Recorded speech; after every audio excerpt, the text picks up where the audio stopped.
자, 102쪽부터 계속 이어서 나갑니다.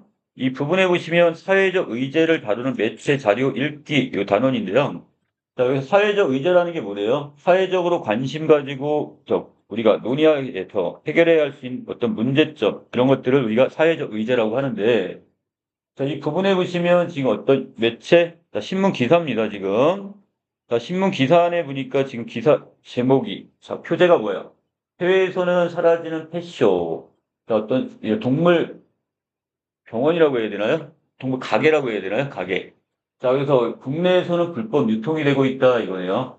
자, 해외에서는 점차적으로 이런 펫숍이 좀 사라지고 있는데 반해서 우리나라에서는 지금 불법으로 뭐가 동물 매매가 지금 어떻게 되는데 유통되고 있단 말이에요. 좀 불법적인 부분에 대한 이야기네요. 자, 밑에 갑니다. 세계 각국에서 이 반려동물 판매가 지금 금지되고 있는 게 바로 해외 어떤 추세 내지 어떤 뭐가 된다? 동향, 상황이다 이렇게 보시면 되겠고, 국내에서도 반려동물은 사고 파는 물건이 아니라는 인식과 함께 입양하는 문화가 좀 정착 중이랍니다. 그러니까 어느 정도 우리나라에서도 지금 반려동물은 사고 파는 물건이 아니라는, 이런 게 이미 어느 정도 인식이 좀 확산되고는 있지만 아직까지 하지만 여전히 길거리에는 펫숍이 성업 중이라고 했으니까, 그러니까 다른 나라는 지금 펫숍이 사라지는 데 비해 아직까지 우리나라는 너무나 성황리에 그 업종이 계속되고 있대요. 펫숍의 이면에는 참혹한 환경에서 강아지들을 임신과 출산을 반복시키거나 불법으로 유통하는 현실이 존재한다고 했습니다. 자, 그래서 뭐라는 거예요? 이제 그 어떤 환경 자체도 되게 열악한 환경에서 강아지를 이렇게 불법으로 교배를 하고 이걸 새끼를 낳게 하고, 자, 그래서 이걸 어떻게 하는 거야? 불법으로 또 그걸 매매를 하고 판매를 하고 이런 게 지금 아직도 성행을 하고 있대요. 자, 이게 바로 이 펫숍의 문제점이 되겠죠. 자, 밑으로 내려가겠습니다. 2022년 9월 국정감사에서 국회 농림축산소속인, 식품부 소속인 어떤 국회의원은 국내에서 판매되는 반려견과 반려묘, 묘니까 이제 고양이가 되겠죠. 자, 10마리 중 4마리가 불법 번식으로 유통됐다고 주장을 합니다. 합법적인 게 아니라네요, 지금. 자, 이 의원이 지금 농림축산식품부로부터 제출받아 분석한 그 각 행정구별, 그 행정구역별로 해서 영업 실적을 봤더니, 자, 2019년부터 21년 3년 동안 판매된 반려견과 반려묘가 35만 마리나 됩니다. 자, 그러나 정식적으로 수입 생산된 반려견과 반려묘는 자, 21마리니까, 그럼 이 중간에 차이가 있는 거잖아요. 자, 그럼 여기 있는 이 세모친 14만 2,400마리는 어떻게 된 거예요? 불법으로 어디선가 들여오거나 아니면 이것을 불법으로 어떻게 하는 거야? 이 부분에 임신과 출산을 반복시킨 결과다 이렇게 보시면 되겠죠. 자, 이 표가 이걸 보니까 좀 더 자세히 볼 수가 있네요. 자, 저기 2019년부터 21년 판매된 것을 왼쪽 표로. 자, 그다음 오른쪽 부분에 지금 뭐를 따로 놓고 2019년 21년도에 정식으로 수입된, 자, 같은 연도에 자, 판매 건수와 정식으로 수입 생산된 경우 이거 합법적인 거란 말이야. 이게 격차가 이만큼이 났단 말이야. 이걸 통해서 이만큼이 지금 불법으로 우리가 운영이 됐구나, 거래가 됐구나를 알 수 있는 거야 지금. 자, 밑으로 내려가시면 자, 이 의원은 판매를 통해서 분양된 반려동물 대부분이 1년 미만임을 감안할 때 최근 3년 동안에 판매된 동물의 40.3%는 불법 번식 유통으로 추정된다고 분석을 했습니다. 또 해외에서는 펫숍이 사라지는 추세인데, 자, 캘리포니아주, 그다음에 그 아랫부분에 이 오스트리아, 영국, 스웨덴이나 이런 캐나다 등 같은 많은 국가에서도 이 펫숍을 통한 이런 반려동물 매매가 법적으로 금지되고 있답니다. 자, 그런데, 자, 그리고 이 대신에 뭐가 생겨나는 거예요? 자, 여기서 유기견 보호소가 점점 활성화가 되고 있답니다. 유기소가 뭐예요? 유기견. 버려진 강아지들을 어떻게 하는 거? 보호하는, 자, 이런 게 활성화가 돼 있대. 그럼 어떻게 되는 거야? 이 버려진 강아지를 만약에 다시 입양을 하려면, 자, 까다로운 절차를 이렇게 거쳐가지고 자격을 주고 이것을 데려다 키워라. 이게 되는 거야, 지금. 불법으로 이렇게 하는 거, 매매하는 것 자체는 아예 막아버렸고요. 자, 그래서 최소 몇 주 동안 보호소에 방문해야 하고, 금전과 시간적 여유가 있는지도 확인을 하고요. 또 강아지를 키울 수 있는 환경인지 등 심사를 받게 됩니다. 자, 어떤 주에서는 자격 검증 시험을 본답니다. 우리가 운전면허 같은 거 할 때 운전면허 시험을 보는 것처럼 자, 그럼 자격시험까지 요구하는 거니까 되게 엄격한 입양 절차나 요건 내지 조건을 지금 이렇게 요구를 하네요, 지금. 자, 여기까지가 지금 2023년도 기사문인데요. 자, 여기에서, 자, 왼쪽 먼저 보고 합니다. 해외에서 이렇게 상업 목적의 반려동물 판매를 금지하는 대신에, 자, 활성화되어 있는 것은 유기견 보호소 활성화죠. 자, 그리고 더 나아가서 절차와 요건은 상당히 좀 까다로워졌다고 했습니다. 자, 제재 개관 부분입니다. 자, 이건 신문 기사인 매체 자료를, 인쇄 매체, 이걸 활용을 했고요. 자, 주제는 이 펫숍으로 대표되는 국내 반려동물 불법 유통의 현실과 문제점을 지적을 합니다. 자, 그리고 구체적인 자료를 제시했고, 그래프로 제시를 했고, 그다음에 자, 두 개를, 국내와 해외의 상황을 비교해서 이렇게 제시를 하고 있네요. 자, 아래 내려갑니다. 이 반려견과 그다음에 기적을 만든 반려인의 만남에서 이건 텔레비전 예능 프로그램에 나왔던 내용이라고 하네요. 자, 이제 앞부분에 보시면 어떤 학대받던 강아지가 여러 사람의 노력으로 구조되고 입양이 되었는데 이 보호자들은 이 강아지에게 따뜻한 날이 오기를 바라는 마음을 담아서 봄이란 이름을 지어줬대. 이 강아지 이름을 봄이가 입양된 집에서는 펫숍에서 온 강아지인 다람이도 있네요. 자, 한 녀석은 지금 어떻게 온 거야? 지금 입양이 된 거고요. 유기견을 또 한 마리는 지금 어떻게?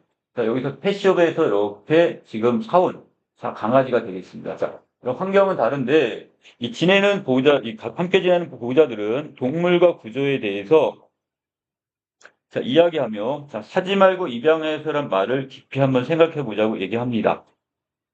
자, 사지 말고 입양을 하라고 말을 하는데 자, 여기에 대해서 뭔가 좀 다른 생각을 갖고 있는 것 같아요. 자, 왼쪽 보면 이런 내용이 있습니다. 이걸 먼저 보고 갈게요. 하는 것은 긴 시간 동안 팔리지 않은 강아지를 구입한 경험이 있어요. 여기 있는 이 반려견을 이제 키우는 이 보호자는 자, 그러면 이때 여기와 또 입양하는 학대받던 강아지를 입양한 경험. 자, 결국 이 두 강아지는 어때요? 똑같이? 팔리지 않았다는 것은 어떠한 이유인지 모르겠지만 오랫동안 조그만 펫숍에 갇혀 있는 거잖아. 얘도 결국 고통받는 건 마찬가지야. 그렇죠? 그리고 여기 있는 입양 학대를 받던 강아지도 당연히 고통을 받았을 거란 말이죠. 별반 다를 게 없어. 그러면 여기서 말하는 그냥 우리가 펫숍에서 사지 마시고 입양을 하라고 했는데 그런데 지금 펫숍에도 어때요? 여러 가지 문제점이 있단 말이에요. 그 강아지는 어떤가? 고통받는 강아지도 있는데 얘들의 문제는 안 다루고 있잖아. 이런 문제죠. 분명히 이것도 우리가 관심을 가져야 될 부분인데도 불구하고 자, 결국 둘 다 고통스러운 상황에 처한 동물을 구해주고 싶다는 인식의 밑바탕에 깔려있다 이렇게 보시면 되겠습니다. 자, 곰이 보호자입니다. 동물을 사지 말아야 하는 이유에는 충분히 공감을 하는데 그것이 과연 입양하는 것만으로도 해결될 것인가 하는 의문이 개인적으로 항상 들었대요. 왜? 자, 이 펫숍에 있는 동물들 중에는 고통이 사라지지 않고 그대로 지금 어떻게 고통받는 동물들이 있을 테니까. 그러니까 내가 사지 않더라도 이 강아지는 펫숍에서 지금 고통을 받고 있단 말이야. 그럼 얘를 어떻게든지 구해줘야 될 거 아니야, 지금. 이게 필요하다는 얘기고요. 자, 이 반려견 훈련사는, 그런데 보호자님은 입양한 사람으로서 그런 이야기를 해도 된다고 생각해요. 이렇게 얘기했어. 왜? 자, 두 개 다. 어디겠습니까? 지금 하나는 지금 어디에 펫숍에서 하나를 지금 여기 데려왔고, 하나는 학대받는 강아지를 데려왔으니까, 둘 다 그건 말할 자격이 있다고 얘기합니다. 자, 네, 그래서 저도 제가 이야기를 할 수 있을 거라는 생각이 들어요. 왜냐하면 한 친구는 진짜 말 그대로 사왔고, 강아지는 또 하나의 강아지는 입양을 했기 때문에. 자, 그러면서 교수님 만났을 때 그런 느낌이 드는데요. 자, 우리가 왜 이렇게 높은 수준의 이야기를 하고 있지요? 하면서, 자, 중간에 서로 간에 이제 우스갯소리도 좀 하고 있고, 어느 순간부터 숍에서 사서 데려온 아이들은 온전히 사랑하면 잘못된 사람인 것처럼 보이는 것 같아요. 자, 그래서 이제 조금씩 펫숍에서 어떤 강아지를 이렇게 사오는 거에 대해 부정적 인식은 조금씩 우리나라에도 어느 정도 확산이 된 것 같아요. 예전에 반려견을 분양하는 숍이 바로 집 앞에 있었는데, 자, 그때 2년 동안 바람이를 바라봤대요. 뭐야, 그럼? 2년 동안 이 강아지는 팔리지 않고 어떻게 했던 거야? 펫숍에 늘 갇혀 있었던 거죠? 자, 그래서 아무도 데리고 가지 않았대. 사면 잘못됐다는 인식으로 바람이랑 눈이 마주쳤는데 그 좁은 공간에서 저는 여기 사는 아이예요. 여기서 잘 지내고 있어요. 자, 이렇게 체념하듯 이야기하는 것 같아 너무 마음이 아팠대요. 자, 여기 있는 이 보호자는 이 강아지로부터 뭘 느낀 거야? 이거 고통. 아, 이거 지금 고통을 받고 있구나. 이것을 느낀 거야, 지금. 그 2년 동안 지나가면서 계속 봤겠죠? 아, 그래서 구조다. 자, 여기서 구조라는 말은 결국 어떻게? 이 펫숍에 비록 돈을 주고 샀긴 했지만 펫숍에 갇혀 있는 강아지를 결국 고통에서 벗어나게 했으니까 이것도 구조로 지금 봤고요. 자, 그러면서 이 좁은 공간에서 내가 너를 구조해 줄게 라고 생각이 들었고, 그러면서 이 반려견에 대한 인식을 용기 내서 갖게 되었다. 그래서 결국 이 펫숍에 있는 강아지에게도 관심을 가져야 된다는 생각이 들었다. 그리고 학대받던 보미도 또 하나 데려오게 됐고, 자, 이 TV 앤 스토리 내용이었네요. 자, 오른쪽 봅니다. 자, 텔레비전 예능 매체, 여기서 예능 프로그램에 나왔던 내용이 되겠고요. 자, 주제는 반려견 훈련사와 반려견 보호자가 말하는 동물 구조의 의미가 뭐냐. 동물을 구조한다는 의미가 어떤 거냐. 결국 고통받는 동물은 결국 학대받는 동물뿐만 아니라 펫숍에서 고통받는 것도 마찬가지 구조를 해야 될 대상으로 보는 거예요, 지금. 자, 전문가와 일반인의 어떤 대화를 통해 프로그램이 지금 진행이 돼 있고요. 자, 그 다음에 중간중간에 어떤 농담이나 이런 것도 좀 보입니다. 그리고 마지막 부분에 개인의 경험과 생각을 공동체 문제로 확장해서 지금 이렇게 보여주고 있다는 거. 자, 뒷장에 넘기겠습니다. 자, 학습활동인데요. 자, 논증하는 읽기와 우리 저번 시간에 했던 거 같이 여기 종합되어 있네요. 자, 이때 인간은 동물의 동반자가 될 수 있을까의 핵심 내용입니다. 자, 현대사회에서 동물에 대한 인간의 태도는 이 자본주의적 소유관념이나 동물을 식량으로만 간주하는 이 도구적 인식, 그리고 이 인간 중심적 또는 종차별주의가 종합되어 형성이 됐대요. 자, 여러 가지 어떤 부정적인 것들이 많이 모여서 결국 인식이 종합되어서 자, 동물을 뭐처럼 보는 거야? 자, 소용을 내지 도구처럼 봤단 말이야. 근데 앞으로는 이런 거에서 벗어나서 동반자로 받아들일 때야 올바른 의미의 공존이 가능해진다고 봤으니까. 자, 결국은 동물권을 인정해야 된다. 그래야지 같은 대상으로 좀 보자는 얘기야. 대등한 관계로. 자, 사회적 의제를 다루는 매체 자료 읽기에서 어떤 사회적 가치를 다루었는가 그랬으니까 하나는 신문 기사였고요. 하나는 TV 프로그램이었죠. 자, 여기에서 결국 이 반려동물은 물건이 아니라 생명이며 반려동물과 함께 살기 위해서는 생명에 대한 책임만 있는 태도가 필요하다는 거. 자, 그래서 이걸 세부적으로 나눠가지고 해외에서 사라지는 펫숍에 비해서 이 국내에서는 이 불법 유통이 지금 이렇게 만연하고 있단 말이죠. 자, 이것을 보여줬고. 자, 그 다음에 두 번째가 반려견과 함께 기적을 만든 반려인의 만남을 통해서 이 펫숍에 2년 동안 이렇게 갇혀있던 강아지와 또 학대받던 강아지를 산 보호자와의 어떤 직접 고민을 직접 들어보는 자, 그런 내용이 있었습니다. 자, 우리가 사회적 의제를 다루는 매체 자료 읽기의 관점이나 의도를 좀 써보라고 했는데, 자, 먼저 위에 있는 첫 번째 그 신문 기사에서는요, 이 펫숍 등을 지금 통한 반려동물 매매를 금지해야 된다는 거, 또 더 나아가서 유기견 보호소에서 입양을 활성화해야 하는데, 이때 대신에 그 요건이나 절차를 지금 까다롭게 갖춤으로써 다시 유기견이 발생하지 않도록 해야 된다. 이런 내용이었고, 자, 반려견과 함께 부분에서는 자, 지금 학대 상황에서 구조된 어떤 반려견과 펫숍에서 이렇게 오랜 시간 동안 있던 반려견, 모두를 소중한 생명체를 보면서 이 고통스러운 상황, 이거는 꼭 학대받을 때만은 아니겠죠? 펫숍인 경우도 마찬가지, 학대받는 고통 상황은 마찬가지인데, 놓여있는 동물에 대한 책임감을 가져야 된다 이야기하고 있습니다. 자, 아래로 내려가겠습니다. 다시 이 필자의 주장을 뒷받침하는 이유와 근거. 자, 우리가 주장이 있으면 자, 거기 부분에, 자, 요 부분, 요 단어를 기억해 놓으세요. 그 본문 내용도 있지만, 자, 여기 있는 주장, 그리고 주장을 뒷받침하는 여기 이유, 그리고 이것을 다시 뒷받침하는 뭐가 있어야 돼요? 근거. 자, 이게 순서대로 제시가 돼야 됩니다. 자, 왼쪽 부분 논증의 요소 보이시나요? 자, 우리가 어떤 주장은 논제에 대한 의견을 얘기하는 거고, 자, 그 주장에 이르게 된 원인이나 조건을 이유라고 하고요. 자, 그 다음에 이유를 또 뒷받침하는 사실이자 주장을 지지하는 객관적 자료가 바로 근거가 되겠습니다.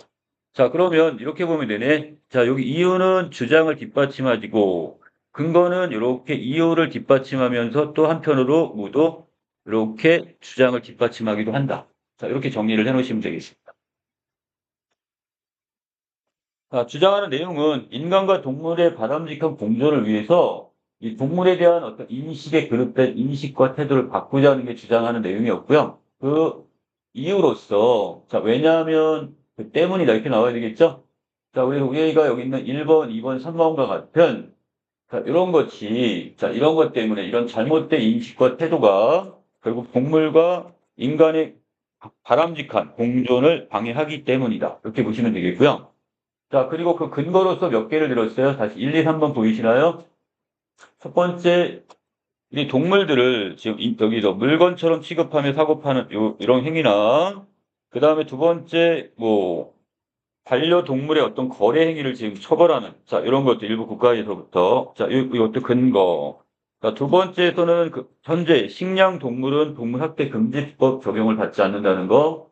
그리고 우리가 지금 여기 있는 육류 기업의 실체를 통해서 이건 동물을 식량으로 보는 현대인들의 인식이 있다는 것을 근거로 이렇게 보여주시면 되겠고요. 자, 세 번째에서는 우리가 동물이 우리 인간보다 지위가 낮다는 생각을 갖고 있는 부분이나 또는 인간 중심적이고 종차별주의가 결국 바로 이런 게 문제가 돼서 자, 결국 여러 가지 동물이 바람직하게 공존하는데 방해가 된다는 것. 자, 그 근거 자료로 썼습니다. 지금. 여기까지가. 자, 그 다음에 아랫부분에서는 예상 반론과 재반박이 있죠? 자, 이 부분은 시험이 안 나올 수가 없을 것 같아요. 자, 그래서 이런 본문 부분 반드시 한번 확인해 놓으시고. 자, 예상 반론은 이런 얘기가 있어. 오늘날 반려동물에 대한 모든 문제를 자본주의 탓으로 돌리는 건 너무 지나친 일반화 아니냐? 이렇게 얘기할 수 있겠지만, 자, 여기 대해서, 자, 오래전에도 인류는 지금 이런 동물을 사고 팔았지만, 그것은 상업적 이윤이 아니라, 실용적 또는 현실적 목적에 의한 거래였다. 자, 이 하나와, 그 거래하는 규모도 상당히 제한적이었다. 자, 제가 어제 농경사회 같은데 우리가 소 같은 경우는 뭘 하기 위해서, 노동을 위해서 이런 경우를 샀지만, 자, 이런 것들을 자본주의로 어떤 일반화시킬 수는 없다, 이런 얘기죠. 자, 재건배를 했고요. 자, 두 번째 예상 반론은, 자, 그 자본주의 이전에도 인류는 동물을 먹지 않았냐? 자, 그래서 영양 섭취를 위해 동물을 먹지 않을 수 없다. 이렇게 얘기하지만, 자, 여기에 대해 재반박할 수 있는 게, 종교적 이유로 육식을 제한하는 경우도 있고, 또 의사의 권고로 해서 이 채식 위주의 생활을 하는 사람도 많다. 자, 그럼 꼭 동물을 반드시 먹을 필요는 없다는 얘기가 되겠습니다. 자, 마지막 디귿 부분에서는요, 인류가 해결해야 할 어떤 문제가 산더미처럼 지금 쌓여 있다고 하는데, 육식은 그렇게 시급한 문제도 아니지 않냐, 이렇게 반박할 수도 있지만, 여기 다시 재반박은 이 육류 산업으로 인해서 여러 가지 기후적 변화, 지구 온난화, 그 다음에 기후 문제 같은 이런 문제들이 발생을 했다. 그렇다면 육류 산업은 주요 원인 중에 하나다. 이거 심각하다 이런 얘기죠. 그래서 시급히 해결해야 될 문제라고 다시 재반박을 하고 있습니다. 자, 그 다음에 여기 논증 방법이 두 가지가 쓰여 있는데, 자, 왼쪽을 먼저 봅니다. 자, 인과라는 것은 원인과 결과를 밝히는 거. 자, 그 다음에 권위라는 것은 영향력 있는 사람들 또는 권위자의 의견을 어떻게 하는 거야? 끌어다 쓰는 인용의 방법 등이 다 권위에 들어갑니다. 자, 먼저 인과는 자, 앞에 부분에 지금 여기 마트, 펫숍과 같은 이런 곳에 자, 지금 많이 이걸 화폐와 이익에 의해 관계가 형성되는 장소가 되겠고, 자, 더 나아가서 지금 이걸 물건이 아니라 생명으로 인식하기 쉽지 않을 것이다. 자, 이게 원인이 되어서요. 자, 이런 이유 때문에 동물은 상업적 목적으로 길러 사고 파는 일을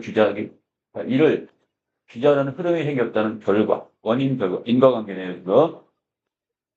자, 권위는 지금 에리 프롬과 피터 싱어 이 두 사람을 끌어냈네요. 자, 이 사람을 통해서 자신의 어떤 주장한 내용 이렇게 뒷받침을 했으니까 자, 권위의 방법이다 이렇게 보시면 되겠습니다.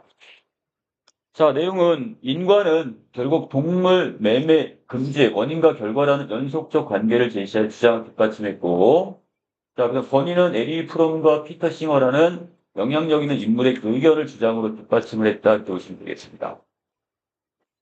자, 나머지 부분에서는 자, 여기서 지금 타당성을 더 확보하기 위해서 어떤 구체적 사례 같은 걸 더 보완하면 좋을 것 같아요.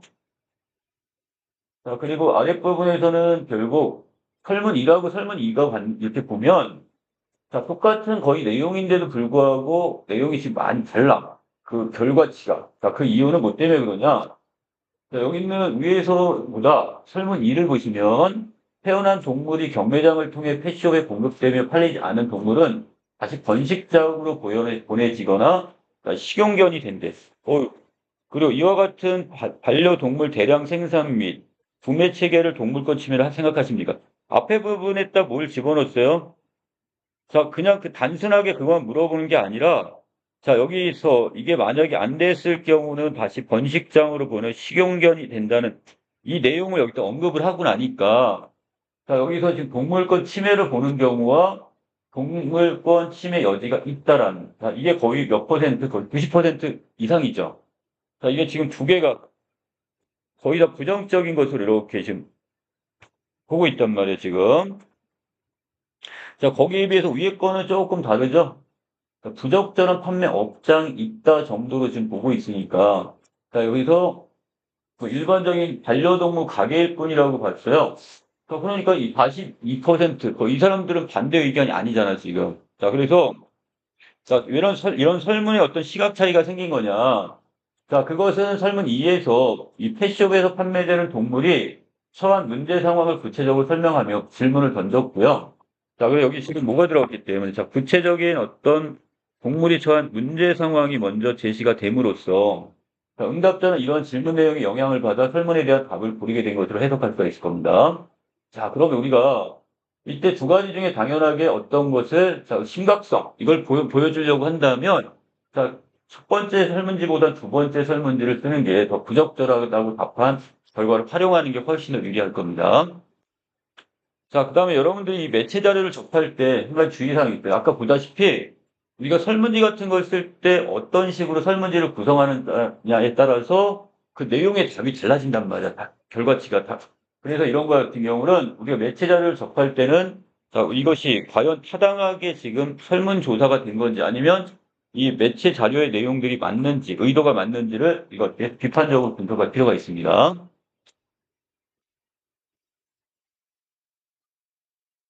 자, 여기 있는 아랫부분 넘기고, 자, 마무리할게요. 호단은 마무리 정리인데요. 자, 맨 앞에 부분이 인간은 동물의 동반자가 될 수 있을까는, 자, 결국 인간과 동물의 바람직한 공존 방식에 대한 모색. 자, 이걸 지금 여기서 강조했고, 자, 그 다음에 이게 펫숍 부분에서는 결국 펫숍을 규제해야 된다는 얘기고요.